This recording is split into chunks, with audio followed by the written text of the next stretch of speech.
Hello grade 9 and welcome to a new lecture. Today's lecture is comprehension and expository writing. The theme is sports and the sub-theme is violence in sports. So by the end of this lesson you will be able to discuss ideas related to advantages and disadvantages of professional sports, discuss ideas related to violence in sports, write an outline for an expository essay, advantages and disadvantages, and then from that outline you will write a well-organized expository essay using the information there. Now, as usual, before we begin any lesson, we answer some discussion questions on the topic. Question number 1, what is professional sports? What do we mean by the word professional? Okay, a professional person is a person who takes money for the job he or she is doing. For example, a professional driver would take money for driving. A professional football player would take money for playing football, as opposed to an amateur or a beginner or a rookie who plays for fun or is aspiring to later become a professional.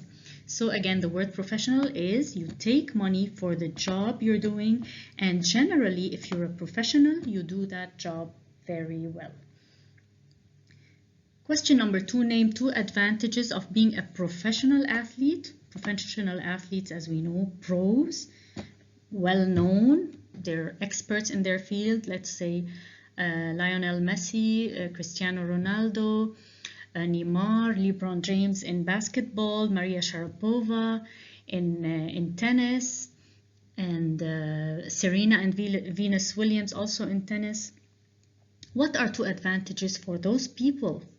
Okay, they became very famous. They made millions and millions of dollars because of that certain talent they had, which they pursued and became professional. Number 3, name 2 disadvantages of being a professional athlete. Okay, it's not always glamorous, it's not always fun. There are some disadvantages to it. There is a certain dark side to it. First of all, no privacy. Every single detail of a famous person's life, especially sports people, is scrutinized closely by the media, by their fans, and they're followed everywhere they go. They can never have like this a family gathering, or maybe want to go out with their family for just some fun to a restaurant. They cannot do that without being followed and cheered along and sometimes even harassed.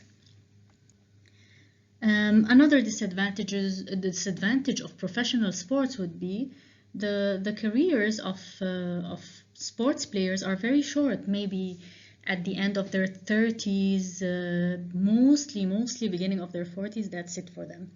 And then their career is over. There's also the issue of steroids, or things that some professional sports players take in order to become stronger in the competitive sports, and there has been many cases of that. Those drugs, of course, steroids to make you stronger are definitely illegal, but many do take them in order to perform well because of the pressure that's being put on those players. And then there is violence in sports. Of course, in sports, violence could be inside the field between players, or outside the field between the fans, among the fans themselves, outside the stadium, on the streets of a certain city which is hosting major championships like Champions League or World Cup, etc. And we've seen so many stories about people being severely injured, harassed, or even sometimes killed. So this slide is vocabulary or words that you need to know. Professional, as I said, is a person who performs a certain activity or job, especially sports, for money. This person is highly qualified in what he or she does. The examples here. An amateur, as I said, is a beginner who performs an activity just for fun, or maybe aspiring to become a professional. Violence is behavior that it is intended to hurt, damage, or kill someone or something. This is found in many instances during sports. So those are the answers to the discussion questions. If you want, you can stop the video, you can copy them on your notebook. They are very, very important. Okay, now let's go to our new reading lesson about violence in sports among the fans. Fans, you know, are the followers, the people who are with this team or with this player, and they would do anything just to watch the football game or just to take a glimpse of that famous player. Now, lesson 2, the title is, Sadly, these fans probably think they're making England proud. From the title, you know that those are English fans. English means they come from England in Great Britain. This article was by Sean Ingle for the newspaper The Guardian. Okay, the blurb: read the following article about violent behavior caused on the streets of Porto in Portugal, where the English national team, the team of England, was playing an international football match. Then answer the questions that follow. Paragraph 1. By the time Porto's rush hour commuters were bustling along the Avenida dos Aliados on Thursday morning, the only evidence of the previous night's mayhem means chaos or a certain disaster, was the faint whiff smell of cheap lager or drinks. Every shard of every broken bottle thrown by England fans had been swept up. Okay, so of course the cleaning people have already cleaned the streets from the havoc that the English fans have made. Every inch of the fan zone where riot police had charged as the atmosphere turned nasty was scrubbed and polished. So obviously the streets were cleaned. The stain of England supporters' reputation, however, will be far harder to remove. So the author is saying, even though those streets were swept and cleaned from what the English fans have done, the reputation, what people will think of the English fans or the fans of England, will stay for a long time. And as many of you would know, many of the fans of the English club called hooligans are very well known for their violent and careless behavior inside the field and outside of it. And this is what they did in Portugal. Paragraph 2. Since the 2006 World Cup, fan zones have been a place for supporters of all countries to unite in a shared love of football. Of course, football teaches us so many beautiful values like meeting together, tolerance towards people from different countries, cooperation, etc. But those fans, those hooligans, do the opposite of that. Okay, this is what it's saying. But those England fans who lobbed bottles at locals, threw bottles at locals, many of whom were families with children, took what was beautiful and poisoned it, just like they have done many times before. Afterwards, I spoke to one England fan who promised that most supporters were behaving themselves. It's an element, he insisted, shaking his head. Then again, it's always an element. So what he's saying, it's always a characteristic of those fans from England, those particular fans. That is the problem. There is almost always a sizable group that follows the same mode when England play abroad, laying down their flags in a city centre to mark territory, getting wrecked and singing offensive songs that would insult the other people, and as day veers towards night, increasingly reveling in the sort of antisocial behavior.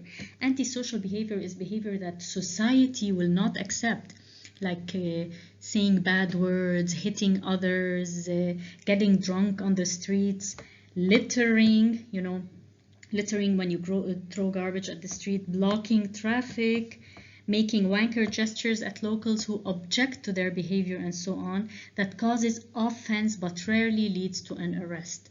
So generally, those fans are not arrested by the police, generally, but sometimes they are. For such fans, following England abroad seems less about celebration and more about occupation. It's their job to follow the England team. They also see nothing wrong with their behavior.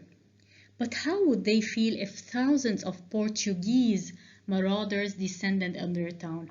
So what would those fans from England feel if the people from Portugal went to England and did the same?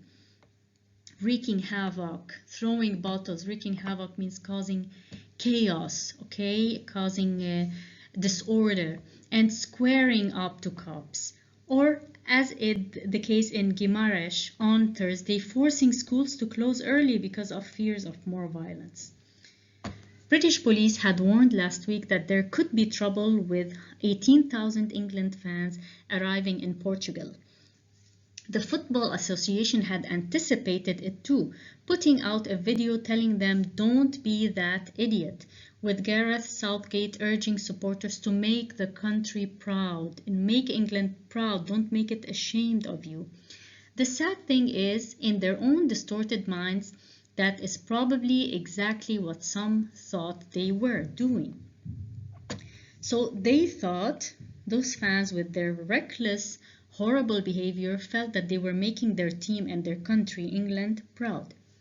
On Thursday, the English Football Association, called the FA, released a statement condemning the behavior of fans as embarrassing and insisting that they were not true England supporters. It could have been written at any point in the past 40 years. Call it tribalism, nationalism, when you really love your country. You act like with such love towards it. But hooliganism is not nationalism. Hooliganism or violent behavior among fans, among hooligans, is hooliganism. And England has been its leading exporter since the 1970s. So hooliganism or hooligans are those violent supporters mainly from England. But they could be from other nationalities too. But the English are those that started this whole violent fan thing. The numbers of arrests certainly could have been higher. On Wednesday night, for instance, I recorded the aftermath, what happened later, of a Portuguese driver who had his car window smashed by England fans who then made vulgar, very inappropriate signs at him. He was understandably angry. Yet when he pulled up his car to tell the police officer, they told him it was best to let it go. One of the saddest things I saw was outside Ryan's Irish pub in Porto. A young lad, a young person, a young man, no older than 8 or 9, watching as his dad swore at the police. This boy was watching his dad saying bad words to the police. Imagine what kind of idol this father was. And smashed a bottle next to them. What future will he have, I wonder? The Football Association and the rest of us need to have an urgent conversation about what is so different when it comes to the England national team. Then we need to find a way to drain the poison. Drain it means take away the poison. So this is it. The article is in the theme of violence in sports, and you see this is a great example of violence in sports, of course, outside the field. Sometimes it takes place in the stadium among the crowds, but in this case, the English fans performed violent and offensive acts in the city of Porto in the country of Portugal. Now answer the following questions orally based on what you have read. Which fans is the article? Sadly, these fans probably think they are making England proud, talking about, of course, it's talking about the fans of the English team, the fans of the England national team. In which country did the match mentioned in the article take place? Of course, it took place in the city of Porto, in the country of Portugal. Number 3, by referring to paragraphs 3 and 4, list 2 types of violent behavior which fans engaged in. Going back to the paragraphs, you see they littered, they threw bottles, they swore, did so many offensive things. Now, number 4, from what you have read, do you conclude that this type of violent behavior is repeated among English fans? Of course, it is repeated because in many instances the author said that England were known for this. The English fans, the hooligans, were known for this. Okay? So, the English fans. Portugal and the city of Porto, the fans sang offensive songs, littered, threw garbage everywhere and blocked the traffic. Number 4, is it generally behavior that is habitual of the English fans? Yes. It is a repeated behavior among some English fans. A piece of evidence is found in paragraph 4 of the text where the author said there is almost always a sizable, big group that follows the same mode, same way when England play abroad. Okay? Now let's move on to the writing part. You will learn how to write an outline before you write an essay. Now what's an outline?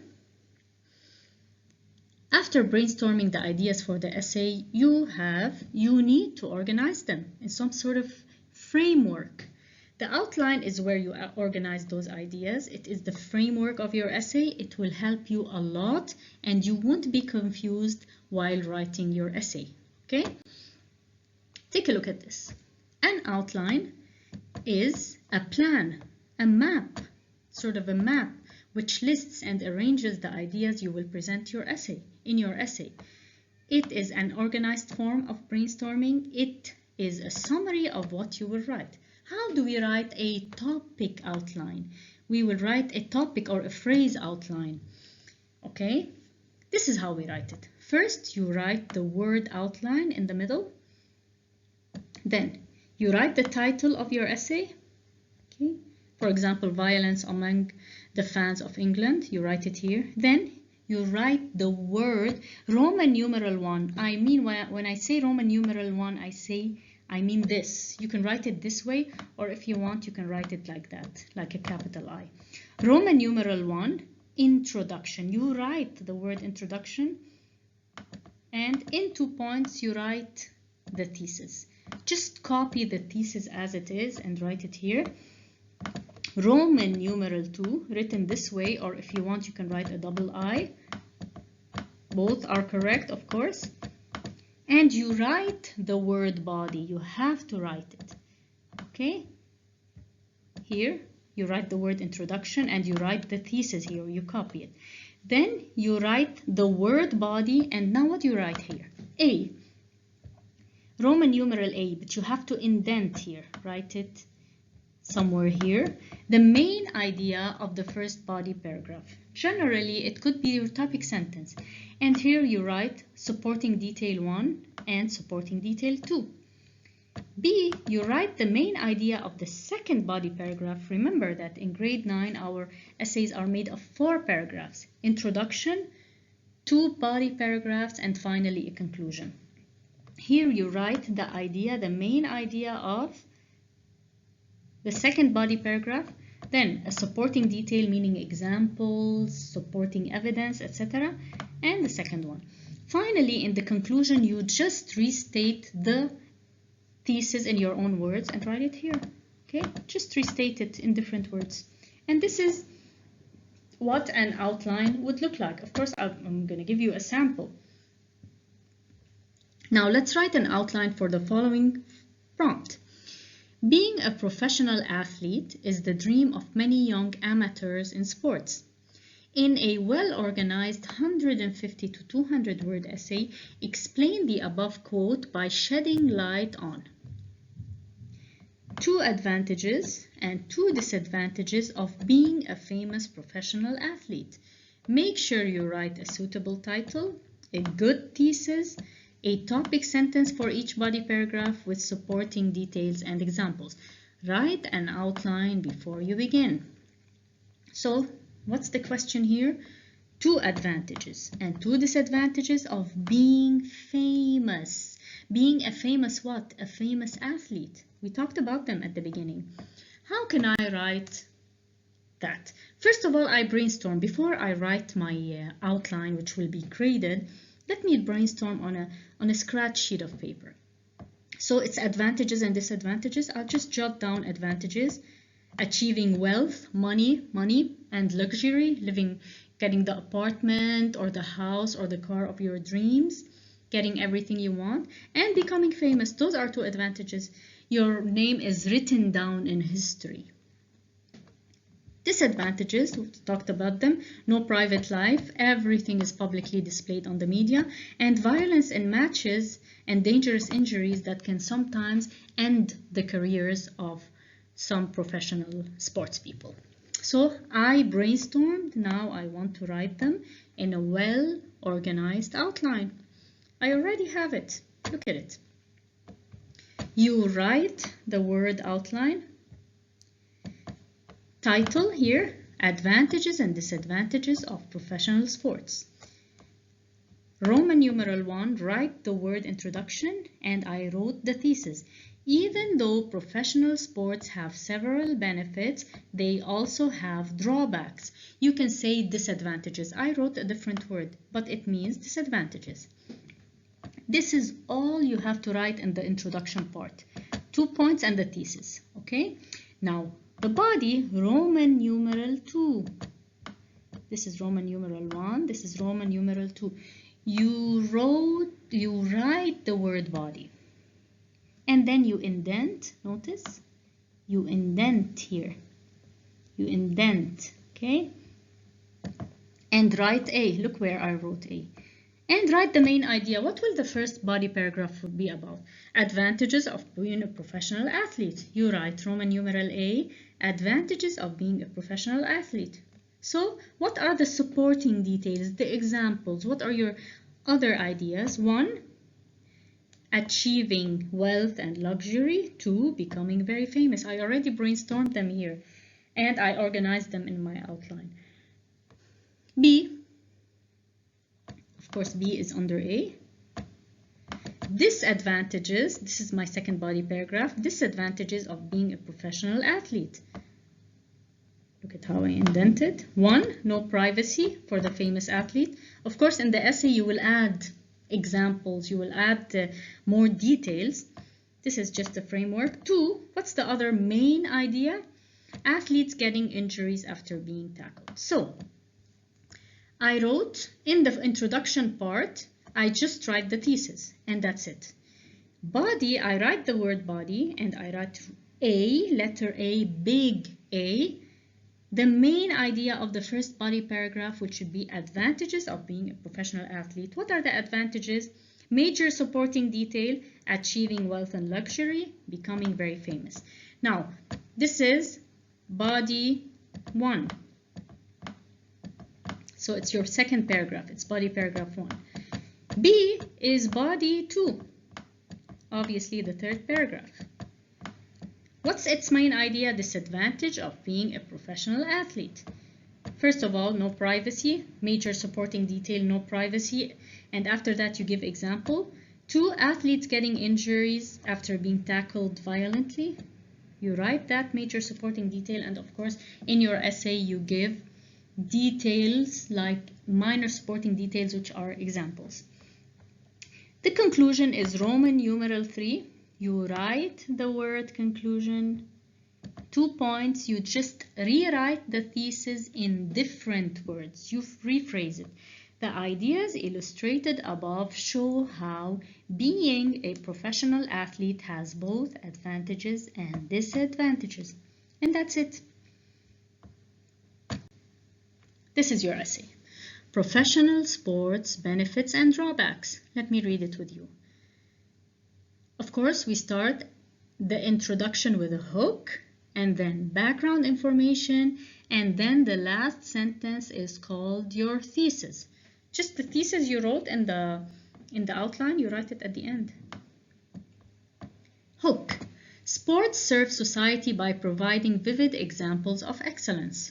This quote asserts how sports serve as an example on ways to excel, to become excellent in something, opening endless horizons of fame, the noun from famous, and fortune, money, for athletes. However, professional sports, which are sports practiced for money and not only as a hobby, have their disadvantages on society in general and on the fans and athletes specifically. As such, my thesis, even though professional sports have many benefits, they also have several drawbacks. So, the thesis, advantages and disadvantages. I need to write it in one complete sentence. Now, the main idea of the first body paragraph is about the advantages. So to begin with, professional sports have numerous blessings. You can say advantages, it doesn't matter, such as helping the athlete achieve wealth and luxury and enjoy fame and popularity. You write the main idea in one sentence and don't put a comma here, please. Put a full stop and then explain it. Support it with details and example. Explain this here with examples and details. How? Okay, being a professional sports person is very profitable because winning major games earn the winner, lots of money. In addition, the salaries of such players are sometimes exponential. You know, you took exponents in math, exponential when they multiply millions and millions and millions. To illustrate means as an example, the weekly salaries, see how I'm giving examples to support my idea? To illustrate, the weekly salaries of professional athletes such as Lionel Messi and Cristiano Ronaldo are estimated at $646,000 and $663,000 respectively, meaning Messi and Ronaldo. This is for Messi, this is for Ronaldo. I'm not sure it's the same now, but this was like 3-4 months ago. Commercials also play a big role. You're making commercials for Pepsi and for Nike or Adidas. Major companies such as Pepsi and Adidas search for famous players to promote their products, encourage people to buy them, and the payment may reach millions of dollars. In addition to that, talented athletes such as the ones mentioned above will get the chance to carve their names in history. Your name is carved in the history. People will always talk about you for generations and generations to come, and will always be remembered as for their legendary performances. Messi and Ronaldo are both referred to as legends. Now, second body paragraph, the main idea is going to be the disadvantages. Look at how I began. On the other hand, okay, on a different level, professional sports have their disadvantages, which are portrayed by lack of privacy for the athlete and displays of violence in the field. Now I'm going to explain those two disadvantages. To illustrate or to give an example, passionate fans and media always follow the most private details of a famous athlete's life. This person would not even be able to enjoy a simple family or friend gathering without being closely scrutinized by the media and fans for every detail of their life.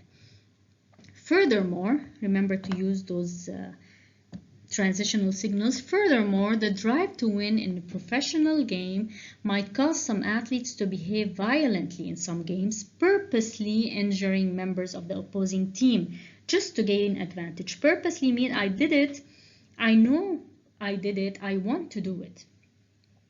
We have frequently seen how soccer forwards, the attack players, were dangerously fouled by defenders without regard to the value of fair play and the physical harm their behavior might cause.